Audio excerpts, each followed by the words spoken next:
Good morning, true crime friends. How y'all doing? Y'all, okay.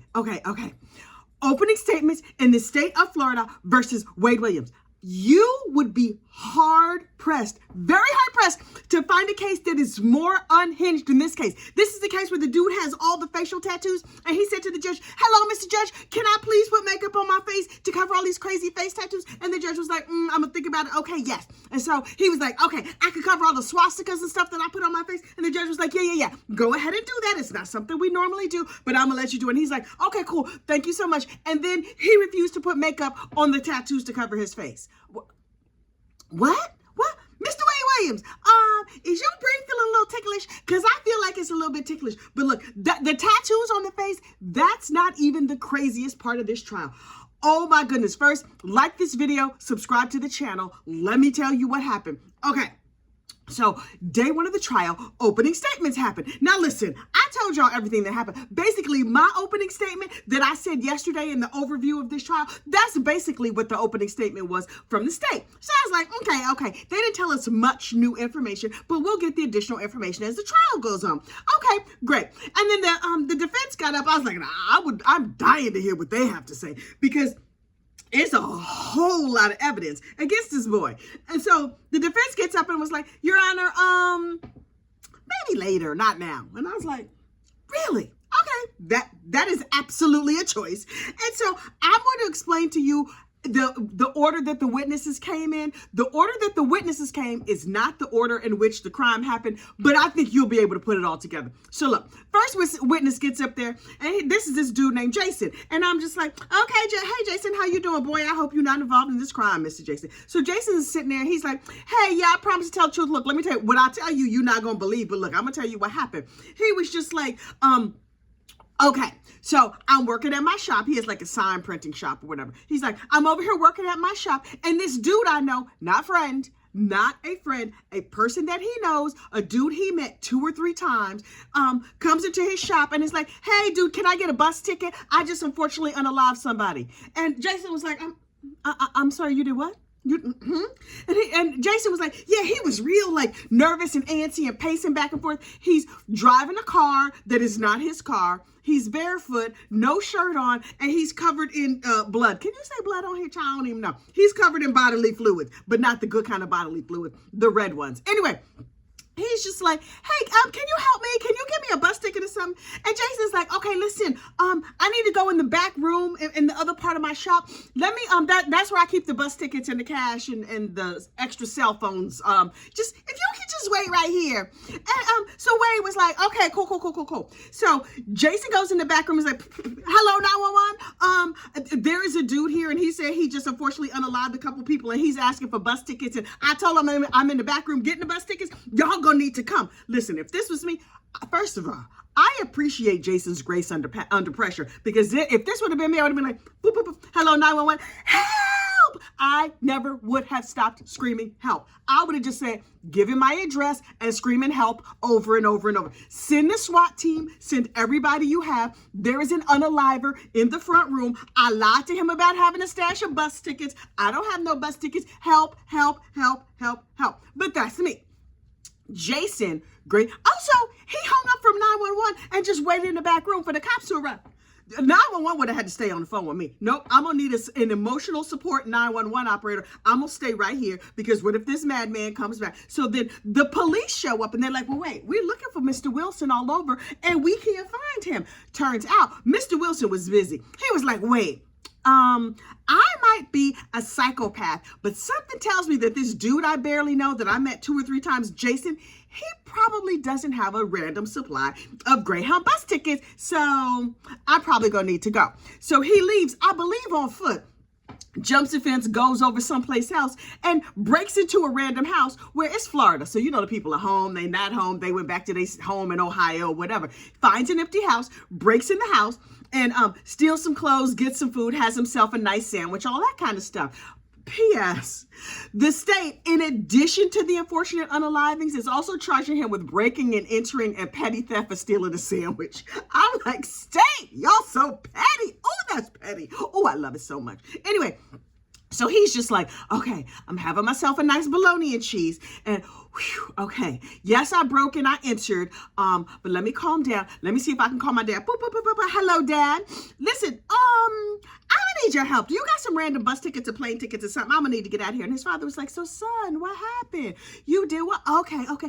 Absolutely, I will help you. Give me the exact street address of where you are and what you're wearing and what you're driving, and I will send an Uber over there to pick you up. And dumb old Wade Wilson was like, oh, you're the best dad ever. Thanks so much. His dad was like, no problem. Boop, boop, boop, boop, boop, boop. Hello, police. Okay, my son is at 123 Main Street. He's eating a sandwich right now. You might want to arrest him for the sandwich. You're going to need to bring the SWAT team because he said he has unfortunately unalived some people. And you should go now. Thanks so much. Bye. And so the cops show up. And Wade is like, that does not look like an Uber. Sir, they gonna give you a ride, but they are definitely not Uber. So the cops show up, they surround the house, and Wade calls his daddy back like, Ted, I thought you were sending an Uber, not all of the police force. And he was like, right, son, go outside with your hands up, put the bologna down. Okay, you can finish the sandwich. Yes, finish the sandwich, and then you can go outside, and the nice men are gonna give you a ride. To the airport or the bus station though, but they're gonna give you food and housing and stuff and probably a real nice jumpsuit for you to wear. Don't worry about it. You're not gonna need to worry about clothes or having, dental insurance or nothing like that. So Mr. Wilson was like, okay, and he goes outside and he gets arrested. And I was like, okay, this trial is starting off very exciting. Cut back to we're in court. Wade Wilson, who looks like a character from Dick Tracy. Not the comic book Dick Tracy, the movie, Madonna, 1990s Dick Tracy. He's big. He's like a big dude, big giant shoulders. Can you get steroids in prison? And a teeny little head? I don't know you must be able to get steroids in prison because this dude looks roided up. Wait, is it offensive to, well, he is an unfortunate unaliver, so I really do not care if I offend him, just so you know. He's wearing an indigo colored jacket, a bright blue suit, and a very bright tie. Sir, is that from the Dick Tracy suit collection? Because you looking crazy. But I guess he wanted like the tattoos on his face to pop. So he wore a nice bright suit to accentuate the tattoos that covered the entire right side of your face. Now, I know when you get a whole arm of tattoos, that's called a sleeve. What is it called when you get a whole face of tattoos? A mask? This boy look crazy, but the tattoos on his face are the least crazy part of him. So I'm like, okay, fine. Now, while everybody is talking, all the witnesses, he's leaning up. He got a lot to say. Oh, he's talking. He's whispering and talking to his lawyers. Most of these trials, when you watch them, you're like, can I turn up the sound a little bit? Not this case. And this one, you're like, did this boy learn to whisper down at the mill? He is loud. Now, you can't hear what he's saying, but you can definitely hear that he's saying something. He's hand motioning and talking to his lawyer, and his lawyer's like, okay, crazy. Okay, crazy. I got you, crazy. No problem. P.S. When it's the defense's turn to question witnesses, they said, no questions, Your Honor. I'm like, wait, what? This witness just told a crazy behind story that says all this stuff about your client, and your client is over there very, very animated. But as the defense, they're like, no, I don't have anything to say. And so Jason, the dude he barely knows, gets down from the stand, and we're like, okay, Jason, I hope you got some therapy. I hope you're doing okay. Good job on calling 911. And then they're like, okay, we're going to call Mila, Mr. Wade Wilson's girlfriend. And keep in mind, this trial happened 5 years ago. Mila stands up and she has short, like a cute little blonde pixie cut. And I'm like, okay, that's fine, whatever.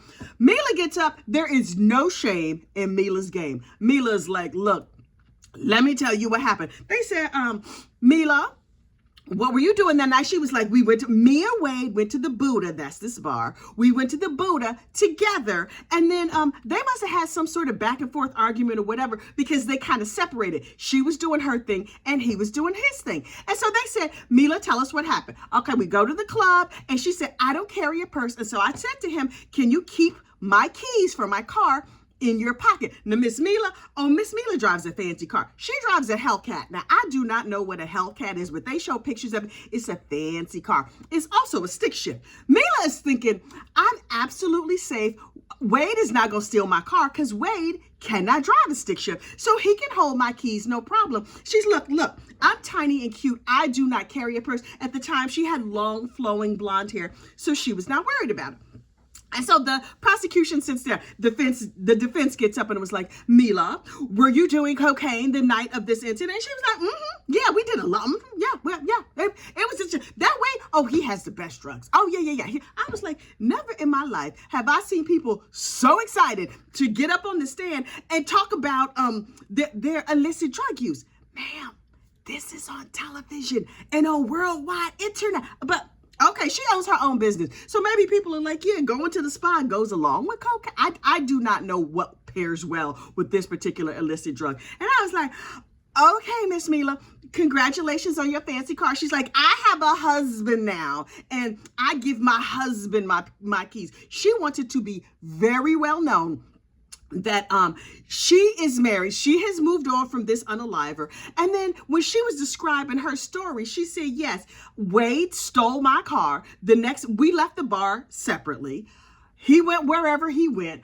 I went home with a girlfriend of mine. In the morning, my girlfriend dropped me back off at the spa. I met Wade at the spa thinking, okay, I'm gonna get my car back. Wade and Mila get into an argument. Now she's like, Wade, where is my car? What is this random black car you're driving? And they get into an argument back and forth because he has stolen her car that he cannot drive because he cannot drive a stick shift. During the course of the argument, Wade, this big giant dude dating Mila, who is teensy, I think you could fit Mila in your pocket. And he started grabbing and pulling her hair. Now, Miss Mila, cute as she was, at the time was wearing a long blonde weave. So it was weave flying everywhere. And then he punches her in the nose. And I was like, wait, she got a bloody nose. Her weave is askew. It's tumbleweave rolling down the street. This had to be a scene. So all the neighbors was like, boop, boop, boop. Hello, 911. We got massive amounts of tumbleweave and blood and everything is happening over here. I'm going to need y'all to get the po-po down here because it is going down. Meanwhile, the defense is like, objection. And so the judge is like, okay, come on up. And I was like, okay, sidebar, this happens. The lawyers go up. Wade Wilson in his indigo suit rises and walks to the bench with purpose. I was like, should we be letting this Mama Luke walk around? This does not seem safe to me. He just walking around the courtroom free. Y'all need some leg shackles or something on this boy. But he's up there, he's leaning in and he's listening. Sir, do you think people are going to mistake you as a lawyer? I don't think that's how that's gonna go down. So they go on and sit down, and Mila keeps telling her story about the good cocaine and the tumbleweave and the bloody nose and everything else, and then she leaves. The defense asks a couple of questions of her that try to make her look bad, and she's like, yeah, no, what you're not gonna do is get up on the stand and make me look bad because your client is a serial unaliver. His eyes were black, there was nothing behind his eyes. He's a serial unaliver. And I was like, oh, well, that did not go good for you, defense. And so the defense was like, okay, I'ma sit down now. And I was like, what is happening? The next witness up was the friend of the decedent, the first decedent. I think the lady who died's name is Stephanie. Anyway, the friend gets up and she's like, I'm at the bar with my friend. We down there at the Buddha bar. We're having a good time. And out of nowhere, this big giant dude jumps out in front of us and says, who's your friend? And I was like, okay, number one, if a giant man jumps out in front of you at a bar and says, who's your friend? You need to run. This is not the time for you to be like, oh, hey, you're awful cute with all your neck tattoos and your crazy talking and everything else. How you doing? So the friend, Stephanie, the dearly departed, was just like, oh, hey. So they start talking, going back and forth, and everybody agrees, okay, we're going to go back to Jason's house. The girls had come to the bar in an Uber because they're like, we knew we were going to be drinking. We didn't want to drive. And so this dude is like, okay, I'll give you a ride. Mr. Wade Wilson at the bar introduces himself as JR. So they're like, okay, JR and Junior are going to take us back to their place and we're going to continue to party. And yes, we did some illicit narcotics because apparently all these people are narcotics enthusiasts. Okay, live your life, have your drinks, have your narcotics. It ain't none of my business. So they go back, they go to Jason's house. Turns out Jason lives with his mama in his room. You should also know, now, when I was listening to the story, I was like, how old is everybody? Because in my mind, these are the actions of like 20 to 25-year-olds, 35. So let me understand this. You go out to a bar with your friend, you hook up with this dude, and you go back to Jason's house. Jason's 35 living at his mama's house in his room. Now y'all pull up to the mama's house. P.S. Wade Wilson cannot drive a stick shift. So the car was like jumping and going crazy and whatever because he can't drive. Okay, so Jason's mom is like, what are you doing bringing all these grown behind people to my house? Also, why do you still live here? It is 3 o'clock in the morning, and here you come home with a whole bunch of people, and y'all drunk and coked up and whatever else. And Jason was like, oh, Ma. So they go back to Jason's room. I wish I would go to a man's house, and his mama is sitting waiting. Nope. That's not a thing. Well, it's not a thing for me. Clearly, it's a thing for some people, but it's not a thing for me. Jason has such a nice room. His bedroom has sliders that go out to the backyard. So as soon as they get into Jason's room, JR, aka Wade Wilson, and Stephanie start going at it. I was like, oh, wow, just immediately, just like right off the bat. Okay, that must have been some very good narcotics and some very good alcohol, whatever it was. So the friend and Jason go out and they just sitting on the trampoline. The amorous couple are in the room doing what they do. First of all, on somebody else's bed, that is rude. All the sweat, no. So they get to know one another a lot better. Then they go out and sit on the trampoline. Then they go back in the room and they get to know one another some more. In Jason's mama's house, finally, Jason was like, so listen, I got to work in the morning. Y'all should probably go. Also, my mom is mad. And so JR, aka Wade Wilson, says, yeah, this dude doesn't really want us here. So the girls are like, wait, you don't even really know him? And JR, Wade Wilson, was like, oh no, well, I just met him tonight at the bar. Let me understand this. You met this stranger at a bar. Y'all go back to his house.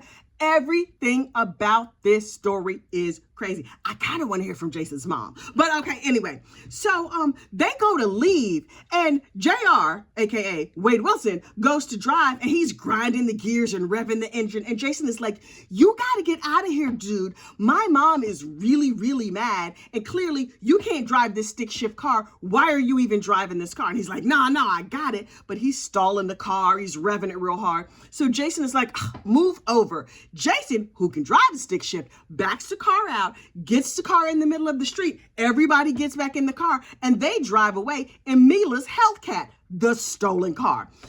The girls say the scariest part of this ride was the ride from Jason's house to Stephanie's place because Wade really could not drive the car. Ma'am, that's not the scariest part. So they get back and the two girls are like, okay, girl, it's good to see you. It's good. Me and him, we're going to get to know one another a little bit better. Okay, bye. So the friend leaves. She's like, I got work. I got to get my child off to school. You got kids? You? Okay. Okay. No judgment. I'm judging you a little bit. Not that much. I mean, your friend did pass, so I feel real sorry for you. But this story is nuts. So she's like, I leave. And I'm thinking, my friend is fine. She picked up a dude at the bar. These things happen. Okay, fine. And then she goes on to work, goes on with the rest of her life. Apparently, Wade over there at the house with this girl that he just met at the club, it's unclear what happened. What we do know is that he hugged her real tight around her neck with just his hands until she was no longer on this mortal coil. Then he wrapped her up all in the bedclothes, the bed sheets or whatever. And then he tied the bed sheets with leggings, a bra, and some other random clothing he found around the house and just left her laying in the hallway in the middle of the apartment. What? So he leaves the bar. He goes to Mila's spa. And she's like, because you know he can't drive the stick shift, right? The woman he just unalived, he's like, she probably got an automatic. I'm going to take her car. So he takes her car and goes on, uses this lady's phone to call Mila, be like, Mila girl, meet me at your spa. And I will, me and you can talk. That is when he goes to Mila's spa, beats her up, pulls out her weave, does all this stuff. And then he flees the scene from there. Okay. That's fine. On his way, after he has unfortunately unalived one woman, beat up Miss Mila, given her a bloody nose, the cops are on the way. That's when he shows up at the first witness. That's when he shows up at that guy's shop. Like, dude, I did some terrible things tonight. Here's the thing, though, that we don't know all the details of. After he beat up Mila, on his way to the shop, he runs into Miss Montez, and we don't know why he met her, how he met her. All we know is Miss Montez, she worked down to the Moose Lodge and she was going to serve her breakfast shift. She's a bartender at the Moose Lodge working the breakfast shift. First of all, they serve breakfast at the Moose Lodge? What they serve down at the Moose Lodge? I want to know. Is the food good? Also, you can get drinks at breakfast on like a random Tuesday. Okay. No judgment. Not that much judgment. I can see like a bottomless mimosa or a Bloody Mary or something, but you don't need a bartender for that, do you? Anyway, so this lady is just walking to work. It's a 10-minute walk to work. She minding her business. It's unknown exactly what happened. And you know, Wade Williams, our unreliable narrator, also serial unaliver, he is really not forthcoming about what happened. What he told his father was, yeah, Dad, I ran her over with the car until she looked like spaghetti. Was that your goal?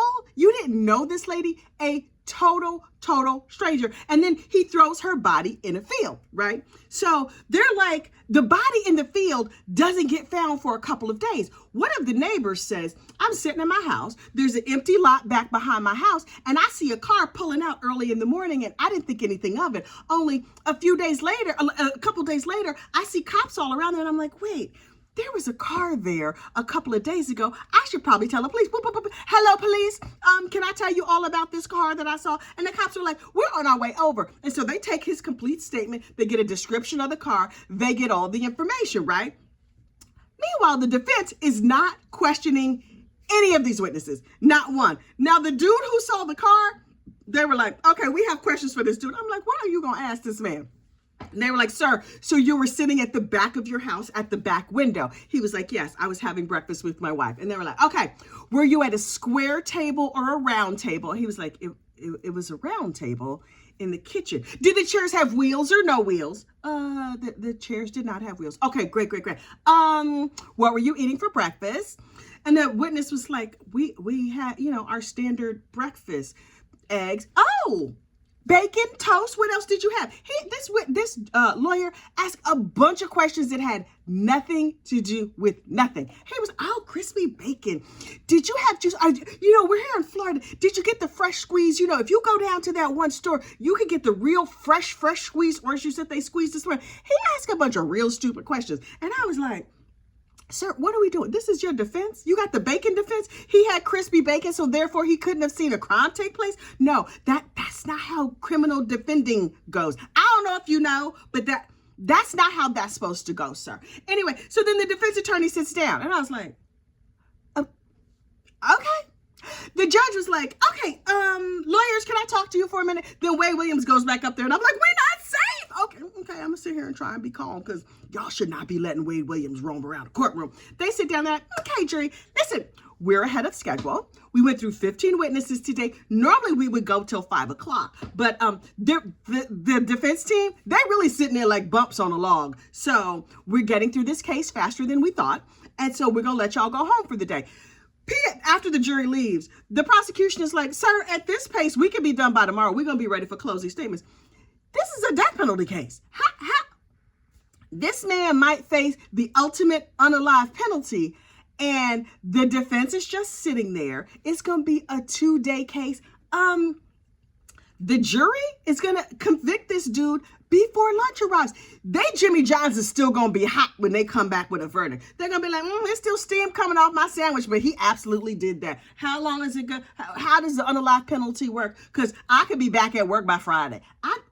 This case is nuts. So they wrapped up for the day.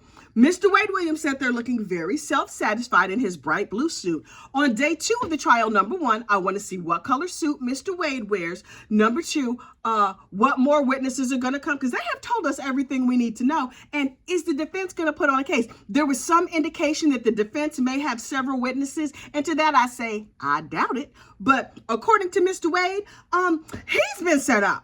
He's being framed. All those things he confessed to, that was not him. That was maybe the narcotic speaking. I have a theory. Maybe he's just allergic to cocaine. Is he allergic?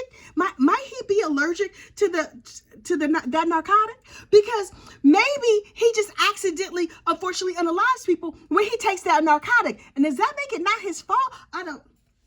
Child, this case is interesting. Also, Crazy. But listen, more to come. Oh, we will have day 2 of trial tomorrow. In the meantime, like this video, subscribe to the channel, and I will see you soon. Bye.